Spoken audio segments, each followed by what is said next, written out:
Bonjour les amis, nouvelle vidéo aujourd'hui pour parler de la santé mentale d'Emmanuel Macron. On n'en parle pas tant que ça, mais était-il capable, psychologiquement bien sûr et mentalement, d'être président et d'être notre président? Et il y a une enquête à ce sujet que l'Élysée fait tout pour faire interdire et c'est justement le sujet de l'extrait que je vais vous présenter aujourd'hui. Mais juste avant, bien sûr, de les écouter, n'oubliez pas de vous abonner, le pouce, le commentaire, le partage, le boost de la vidéo. N'hésitez pas à me rejoindre sur Patreon, j'y poste du contenu exclusif uniquement sur cette plateforme. Et merci bien sûr aux donateurs sur Tipeee et à tous ceux qui me soutiennent. On les écoute et on en parle juste après. En décembre 2022, alors qu'il était dans l'avion présidentiel, il s'est adressé à un journaliste du mainstream, Mohamed Bouafsi, un journaliste qui passe souvent chez C'est dans l'air, etc. Et il a dit: j'ai souffert d'une grande dépression, d'une grave dépression.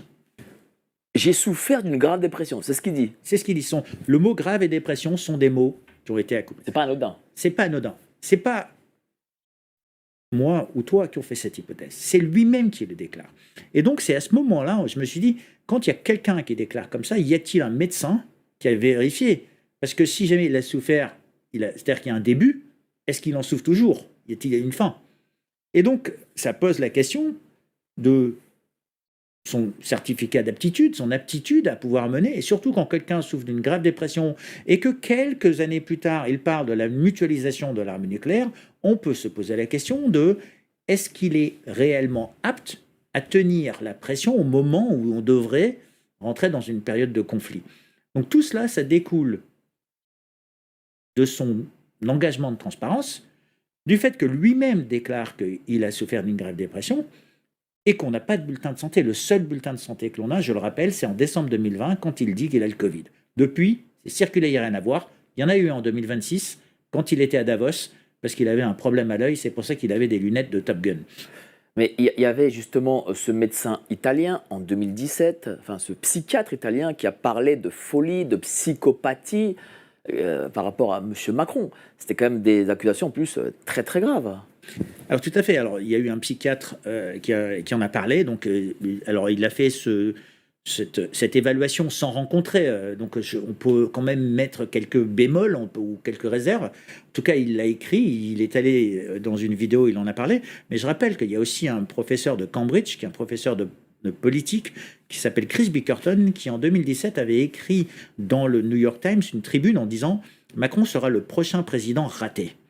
Et sera le prochain président raté parce que sa politique et lui-même ne lie pas avec les Français. C'est-à-dire, ça ne correspond. La Macronie, et le macronisme, il avait dit, est une forme de politique qui est tellement indéfinie que ça n'arrivera pas à...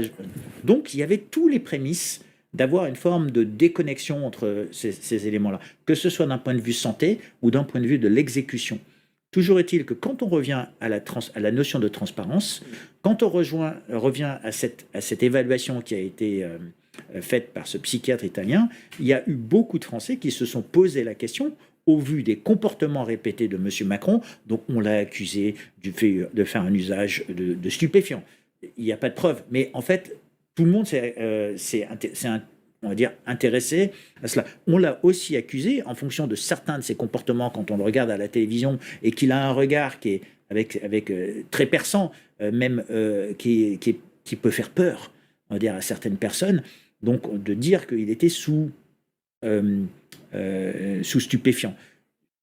Il n'y a pas de preuve. Lorsqu'il dit c'est la bête de l'événement, par exemple, et ce regard à ce moment-là, c'est vrai que ça fait froid dans le dos. Voilà. Alors, ce sont des... Mais bon, après, la télévision, comme on sait, on est capable, à des acteurs C'est pas faux, de cinéma, c'est vrai. donc, de faire des effets.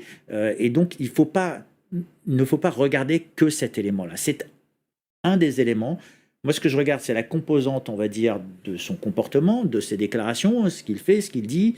Et c'est comme ça qu'on s'est intéressé vraiment à sa santé. Quand il prend un engagement de transparence qu'il ne le fait pas, eh bien, on est allé chercher, est-ce qu'il y avait un médecin qui avait, suite à sa déclaration à ce journaliste d'avoir souffert une grave dépression, est-ce qu'il y a eu un médecin qui a fait un audit? Justement, est-ce que vous avez eu ce médecin de l'Élysée, Jean-Christophe Perrochon? Alors, le docteur Perrochon, ce qui est assez intéressant, c'est que c'est un médecin militaire qui est pratiquement inconnu au bataillon. Il n'est pas sur les réseaux sociaux, il n'existe pas.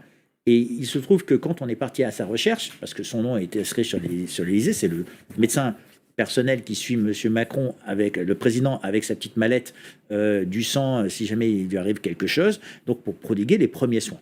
C'est très bien, et il est très discret. Il se trouve que comment on a retrouvé en fait le docteur Perrochon, c'est que quand on a lancé un avis de recherche, puisqu'on n'arrivait pas à le trouver, il y a un lecteur de François qui nous a dit, écoutez, voilà, je sais où est le docteur Perrochon. Parce qu'on n'arrivait pas à le joindre ni au ministère des Armées ni à l'Élysée, donc on a trouvé son domicile personnel et on a envoyé un huissier à son domicile personnel pour justement lui poser ces questions, parce que on n'avait pas réussi à rentrer à l'Élysée. Donc ça fait du bien justement de parler de ce genre de choses. Et l'intelligence collective et le fait qu'on en parle fait qu'il y a des lecteurs qui nous ramènent. Au début, j'ai pas cru quand j'ai reçu le mail, j'ai cru que c'était. Qu'est-ce qu'il dit ce mail? Il dit voilà, si vous cherchez des informations sur le docteur Perrochon, j'en ai à votre disposition. Donc j'ai pris mon téléphone et j'ai voulu vérifier. J'ai voulu vérifier, savoir si jamais c'était pas un fake, si jamais c'était pas une arnaque, on va dire, un phishing. François donc envoie cet huissier chez ce docteur avec peut-être des questions, c'est ça? Tout à fait, on avait des questions, mais qui étaient des questions qui sont dans l'esprit du respect du secret médical. C'est est-ce qu'il a établi un bulletin médical et si oui, est-ce qu'il peut nous donner son certificat d'aptitude? Donc c'était 6 ou 7 questions qui sont juste dans la juste lignée du travail d'un journaliste, c'est-à-dire on s'intéresse à quelque chose sans vouloir, en respect de la loi, et ça fait partie de nos prérogatives, mais là, on n'a pas eu de réponse. Aucune réponse, même pas je ne peux pas parler, secret médical, rien. Aucune réponse. Et donc, c'est pour ça qu'on a... Est-ce que ce docteur a bien reçu ce mail? Enfin, c'est des questions? Oui, ils ont bien reçu, puisque à un moment, on a reçu une réponse du secrétaire général de l'Élysée, qui était à l'époque Patrice Faure, qui nous a dit arrêtez de poser des questions, parce que vous empiétez le secret médical, et ce à quoi on a répondu, mais nous, ce qu'on veut juste savoir, c'est y a-t-il des bulletins? Parce qu'il y a quelqu'un qui a souffert d'une grave dépression, et si jamais il dit qu'il a souffert d'une grave dépression, mais qu'il n'y a pas de bulletin, eh bien, on voit bien l'incohérence. Donc, ça veut dire que cette dépression, elle pourrait continuer, ou il pourrait être sous traitement. On veut pas savoir s'il est sous traitement, on veut juste savoir s'il est apte. Et puis dire à des journalistes d'arrêter de poser des questions, c'est quand même bizarre, on va dire. Voilà. Et donc, mais en même temps, ils nous donnent quelques informations, puisqu'au travers de tout ça, ils nous disent, s'il nous dit qu'on va violer le secret médical, ça veut dire qu'il y a des bulletins.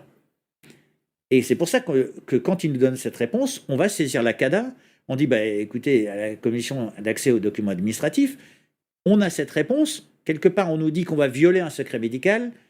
S'il n'y a pas de bulletin, on ne peut pas violer le secret médical. On ne peut pas violer quelque chose qui n'existe pas. Donc, on est allé à la CADA qui nous dit non, circuler, il n'y a rien à voir. C'est pour ça qu'on est allé au tribunal administratif, pour justement demander au tribunal administratif de donner droit à notre requête. Et en même temps, parce que j'aime bien utiliser cette expression, puisque M. Macron l'aime bien aussi, en même temps, on a fait une question prioritaire de constitutionnalité. Parce que, en introduction, tu as parlé de la requête en empêchement. Et la question, elle est simple. Si quelqu'un souffre d'une grave dépression et que par définition, on n'a pas un certificat à la fin qu'il va bien, eh bien, on peut s'interroger sur son aptitude. Et l'article 7 de la Constitution, il est très simple. C'est que seul le Conseil constitutionnel est à même de constater son empêchement. Et une des raisons pour lesquelles il pourrait avoir son empêchement, c'est pour des raisons physiques ou des raisons mentales. Et donc, si quelqu'un déclare qu'il a souffert d'une grave dépression, le certificat médical que nous n'avons pas eu, le certificat d'aptitude que nous n'avons pas eu, le Conseil constitutionnel ne l'a pas non plus. Donc, on est dans une impossibilité constitutionnelle et citoyenne de pouvoir mettre en œuvre cet article 7. Ce qui veut dire qu'on consacre-t-on le secret médical au-dessus. Vous savez, je ne suis pas médecin et je pense que cela se voit, mais je n'ai pas besoin d'avoir un rapport pour savoir ou pour comprendre surtout que Macron a un gros problème psychologique. Soit c'est inné, il est né avec ça, il a une personnalité de psychopathe, de quelqu'un qui aime faire souffrir l'autre et les autres, et en l'occurrence la France et les Français. Soit il a été conditionné dans sa vie, dans son enfance, et son enfance pour lui, ça s'arrête à l'âge de 14 ans, quand il va connaître et commencer une relation avec Brigitte Macron, et on voit et on sait aujourd'hui l'emprise qu'elle a, l'emprise totale qu'elle a bien sûr sur cette personne. Donc on peut vraiment s'interroger si c'est inné, parce qu'il y a des gens qui naissent comme ça fait partie de leur trait de caractère, ou tout simplement, a-t-il été conditionné est mise en place justement par rapport à ce conditionnement pour tordre et faire souffrir, vriller, détruire la France comme aucun président n'avait réussi à le faire. Et pourtant, ils ont tous essayé. Mais lui, il arrive à un tel niveau que cela dépasse l'entendement. Alors bien sûr, cette enquête et le travail qui est fait est formidable. Il y avait déjà un psychologue, un psychiatre italien qui avait fait une analyse de Macron pour nous signaler que cet homme avait d'énormes travers.